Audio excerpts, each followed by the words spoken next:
Assalamualaikum warahmatullahi wabarakatuh. Salam guru penggerak. Saya Adi Darmadi, calon guru penggerak angkatan ke-7 Kabupaten Indramayu dari Unit Kerja UPT DSDN 1 Kendokan Kampus. Pendidikan calon guru penggerak yang telah saya ikuti sangatlah banyak memberikan pelajaran dan pengajaran bagi saya sebagai guru. Dalam kesempatan ini, saya akan memaparkan kesimpulan dan refleksi dalam pemikiran Ki Hajar Dewantara pada tugas koneksi antar materi modul 1. Saya akan merefleksikan diri saya melalui 3 pertanyaan berikut. Pertanyaan yang pertama, apa yang Anda percaya terhadap murid dan pembelajaran di kelas sebelum Anda mempelajari modul 1.1? Yang pertama yaitu proses pembelajaran berpusat pada guru. Dalam pembelajaran di kelas, saya terlalu banyak menggunakan ceramah sehingga murid saya hanya diam dan memperhatikan. Yang kedua, guru kurang memahami karakteristik murid. Saya cenderung masih menyamaratakan kemampuan anak dengan melakukan pembelajaran yang monoton tanpa memperhatikan perbedaan karakteristik murid di kelas. Selanjutnya yang ketiga, rendahnya motivasi murid sehingga mereka pasif dalam mengikuti pembelajaran.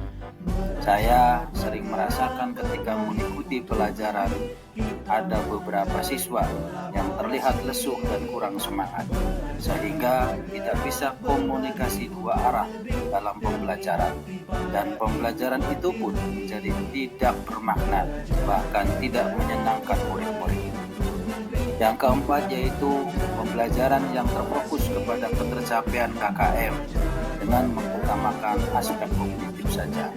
Dalam hal ini, saya sering lupa bahwa pendidikan bukan hanya mentransfer ilmu, melainkan ada aspek lainnya yang perlu dikembangkan dalam pembelajaran seperti afektif dan psikomotor, sehingga anak bisa mengembangkan potensi yang ada pada dirinya secara maksimal.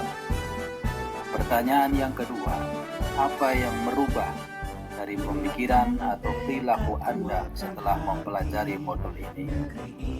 Pemikiran atau perilaku Anda setelah mempelajari modul ini berubah dari segi pemikiran. Yang pertama yaitu pembelajaran berpusat pada murid atau starter center.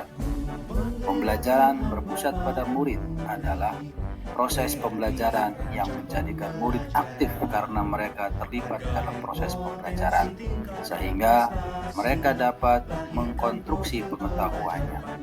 Yang kedua, yaitu dapat menghargai perbedaan karakteristik murid. Anak tentunya lahir berbeda setiap individunya. Mereka memiliki keunikan masing-masing.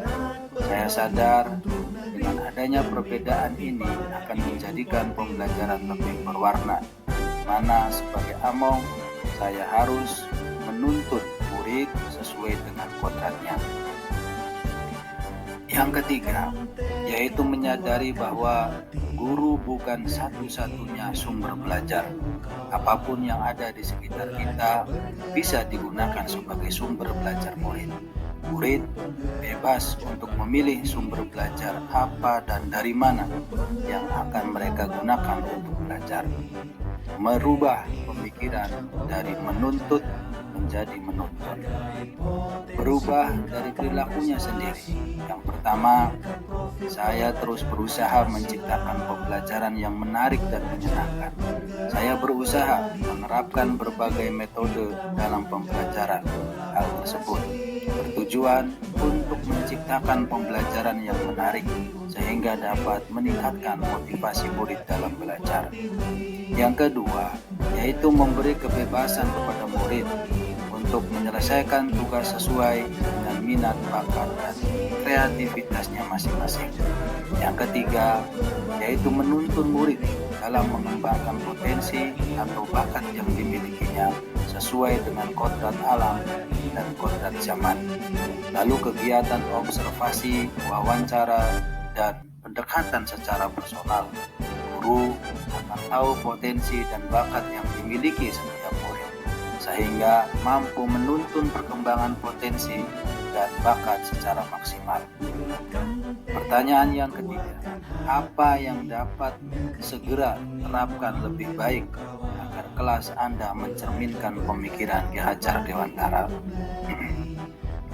Yang pertama yaitu merancang dan melaksanakan pembelajaran yang interaktif dengan melibatkan murid sehingga mereka mendapatkan pembelajaran yang bermakna dan menyenangkan.